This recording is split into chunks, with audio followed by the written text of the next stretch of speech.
வாங்க இன்னைக்கு ஒரு சுவாரஸ்யமான கதைக்குள்ள போகலாம். ஒரு கிரீடம், ஒரு குளியல் தொட்டி, அப்புறம் ஒரு மாபெரும் யோசனை. இது மூணுக்கும் என்ன சம்பந்தம் நினைக்கிறீங்க?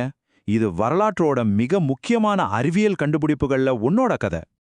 எல்லாமே ஆரம்பிச்சது இந்த ஒரு கேள்வியில இருந்து தான். சும்மா யோசிச்சு பாருங்க.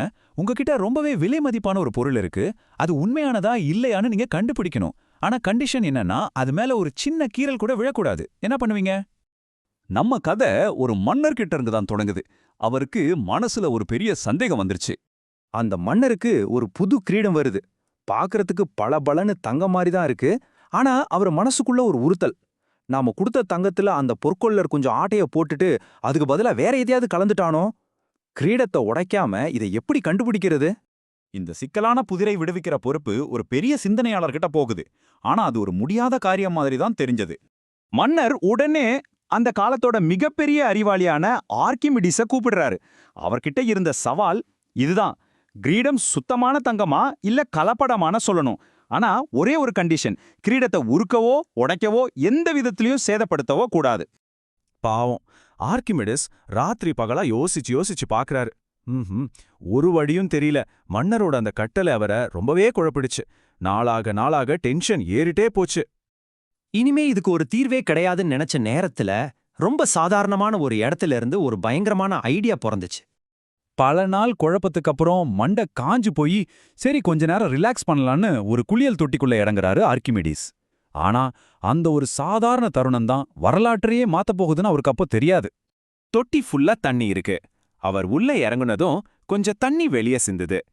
இது நாம எல்லாருமே பாக்குற ஒரு சாதாரண விஷயம் தானே. ஆனா ஆர்க்கிமிடிஸ் அத வேற மாதிரி பார்த்தாரு. டக்குன்னு அவர் மண்டைக்குள்ள ஒரு பல்பு எரிஞ்சது. அந்த பிரச்சனைக்கான விட அவர் கண் முன்னாடி பளிச்சுன்னு தெரிஞ்சது. அவர் என்ன புரிஞ்சுகிட்டாருன்னா, ஒரு பொருள் தண்ணிக்குள்ள மூழ்கும்போது அது தன்னோட கன அளவுக்கு, அதாவது அதோட வால்யூம்க்கு சமமான தண்ணிய வெளியே தள்ளும். அட, இதுதான் அந்த புதிருக்கான சாவி. அந்த சந்தோஷத்துல அவர் குளியல் தொட்டியை விட்டு எழுந்து யுரேகா யுரேகான்னு கத்திக்கிட்டே தெருக்கள்ல ஓடினதா சொல்லுவாங்க. யுரேகானா என்ன தெரியுமா? நான் கண்டுபிடிச்சிட்டேன். சரி, கண்டுபிடிச்சாச்சு. ஆனா இந்த ஐடியாவை வச்சு எப்படி அந்த கிரீடம் போலியானதா இல்லையான்னு கண்டுபிடிச்சாரு? வாங்க பார்க்கலாம். அவரோட திட்டம் ரொம்ப சிம்பிள், ஆனா பக்கா ஜீனியஸ். முதல்ல அந்த கிரீடம் என்ன எடையோ அதே எடைக்கு சுத்தமான தங்கக்கட்டி ஒன்னு எடுத்துக்கிட்டாரு. அத தண்ணிக்குள்ள முக்கி எவ்வளவு தண்ணி வெளியே வருதுன்னு அளந்துக்கிட்டாரு. அடுத்து அதே மாதிரி மன்னரோட கிரீடத்தை தண்ணிக்குள்ள முக்கி வெளியே வர தண்ணியோட அளவை நோட் பண்ணாரு. இங்கதான் அசல் அறிவியலே இருக்கு. ஒவ்வொரு உலோகத்துக்கும் ஒரு குறிப்பிட்ட அடர்த்தி, அதாவது டென்சிட்டின்னு ஒன்னு இருக்கும். தங்கம் ரொம்பவே அடர்த்தியான உலோகம். அதனால 1 கிலோ தங்கம் ரொம்ப கொஞ்ச இடத்த தான் எடுத்துக்கும். ஆனா வெள்ளி மாதிரி அடர்த்தி குறைவான உலோகம் அதே 1 கிலோ எடைக்கு அதிக இடத்த எடுத்துக்கும். அதோட கன அளவு, அதாவது வால்யூம் அதிகமா இருக்கும். இப்போ அந்த கிரீடம் சுத்த தங்க கட்டியை விட அதிக தண்ணியை வெளியே தள்ளுச்சு. இதுக்கு என்ன அர்த்தம்? கிரீடத்தோட வால்யூம் அதிகமா இருக்கு. அப்ப கண்டிப்பா அதுல தங்கத்தை விட அடர்த்தி குறைஞ்ச வேற ஏதோ ஒரு உலோகம் கலப்படம் செய்யப்பட்டிருக்கு. அவ்வளவுதான். பொற்கொள்ளரோட மோசடி அம்பலமானது. இந்த ஒரு குளியல் தொட்டி சம்பவம் ராஜாவோட சந்தேகத்தை மட்டும் தீர்க்கல.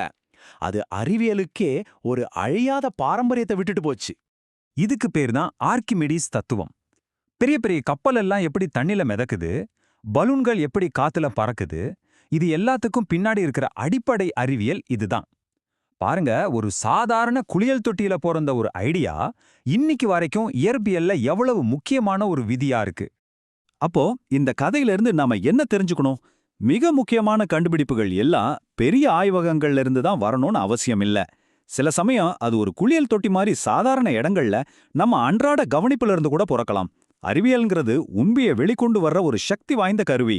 எல்லாத்துக்கும் மேல தீராத ஆர்வம் மட்டும் இருந்தா போதும். தீர்க்க முடியாததுன்னு எதுவுமே கிடையாது. சரி, இப்போ உங்களுக்கான ஒரு கேள்வி. நீங்க தினமும் பார்க்குற செய்யற சாதாரண விஷயங்கள்ல ஒருவேளை உங்களோட அடுத்த யுரேகா தருணம் ஒளிஞ்சிருக்கலாம் இல்லையா? அதை பத்தி என்னைக்காவது யோசிச்சு பார்த்திருக்கீங்களா?